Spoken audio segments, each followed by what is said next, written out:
Welcome everybody back to GoSycamores.com as we continue our coverage on former Sycamores playing in the professional ranks. We begin with Andy Young here in Peoria, not too far of a drive. Of course, Peoria being in the Missouri Valley Conference with Bradley.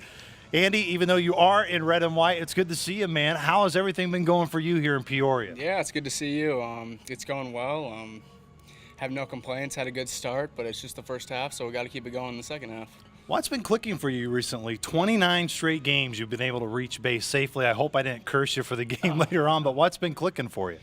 I guess your goal is always to get on base, and some days you're going to get a hit and some days you're not, but it's always your job as a hitter to find a way, even when you're not seeing the ball well, to get on base, if that's battling a walk or sticking your elbow out or just getting beans, something just to try and get on base, and I've been doing a decent job of that lately.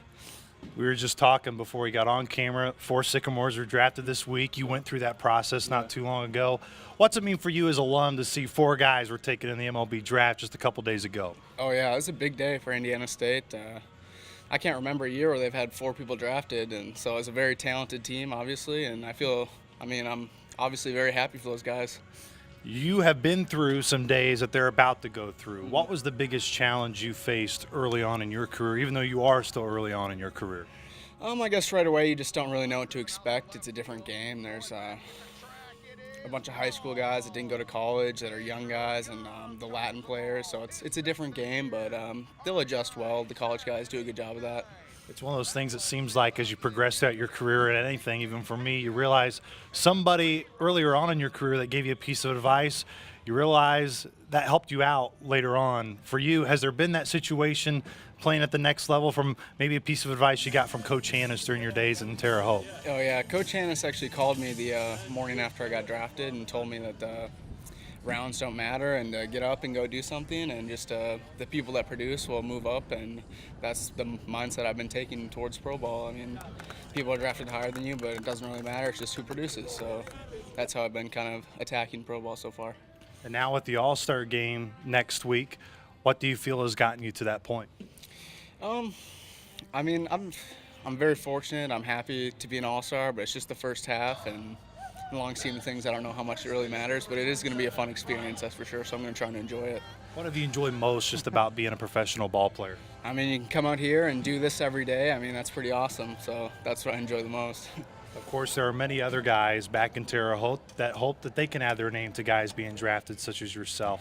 What would be that biggest piece of advice you would give them if they want to be able to make that jump? Just keep working hard. I mean, especially at Indiana State, Coach Hannes and Coach Smiley, Coach Teagues, they know what they're doing. It's a good coaching staff. They're not going to lead you in the wrong direction, so if you follow their path, you have a great opportunity. During your time at Indiana State, you ended up being second-team All-Missouri Valley Conference.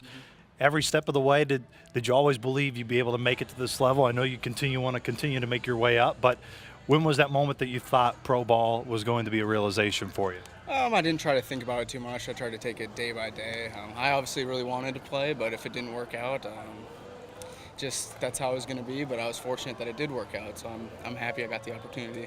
At the end of it, Andy, what do you really believe is going to be the separation for you? You've been so consistent. Mentioned how you've reached base safely in 29 straight games. Mm-hmm. What do you believe will be the key for you to be able to keep that consistency and keep on moving up? My utility, I've kind of played second, short, and third, and as long as I can keep playing those positions at a high level, I feel like that'll really help my stock going forward.